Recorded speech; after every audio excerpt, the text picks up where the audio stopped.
Hi everybody, this is Casey Sears with Century 21 and I hope you're having a wonderful day today. I wanted to do a short video aimed at people that are thinking about putting their house on the market. Here are some things that you can do very simply that tend to be cheap and inexpensive that you can do to help promote the sale of your property. And I can go into more detail about this, but I'm trying to keep this video short, so if you have any questions, as always, reach out to me afterwards. I'm happy to go over this in more detail. So number one, curb appeal. Things that you can do to enhance the curb appeal for your house. First one is a simple one. It's paint your front door. A painted front door goes a long way, believe me. Potted plants can help as well. And get a brand new doormat. Statistically, most buyers will make a gut check decision about whether they like a house or not before they even walk through the front door, just based on how the front exterior of the house looks. Bear that in mind when you're setting it up to put it on the market. Next thing that you can do, number two, unclutter.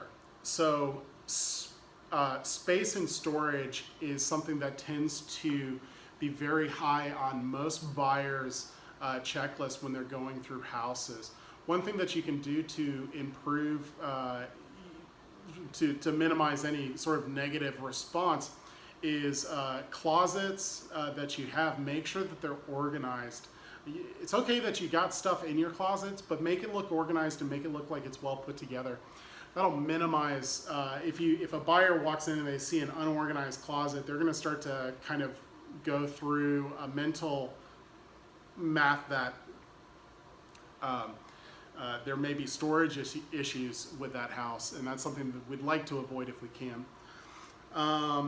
Let's see, if you have throw rugs in your bathrooms or in your kitchen, get rid of them.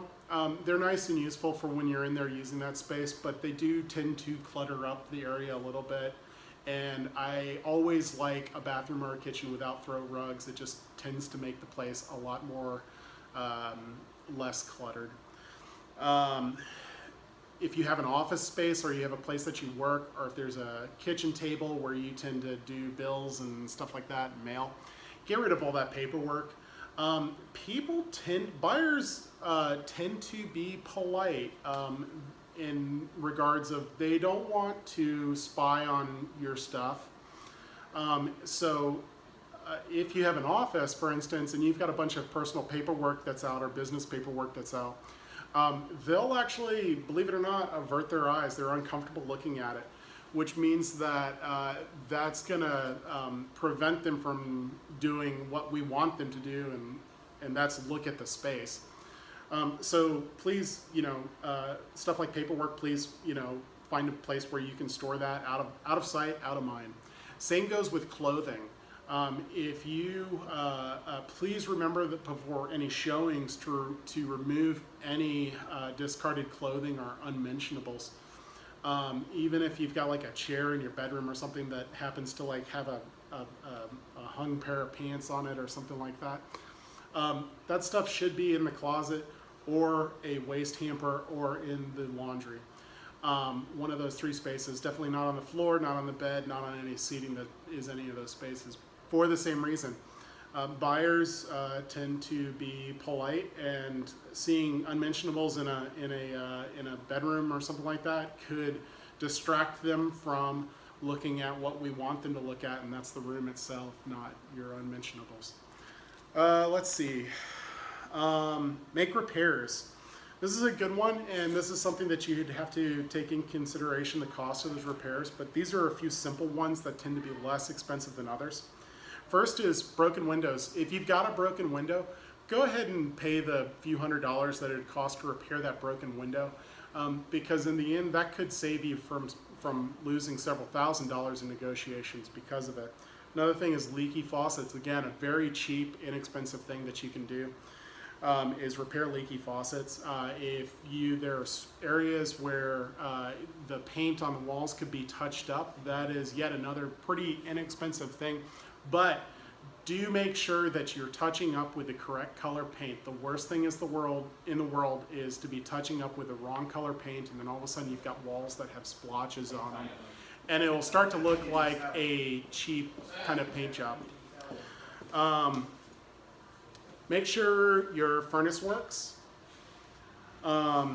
If you've got any issues with your furnace or anything like that, try and address that before you have somebody come into your house.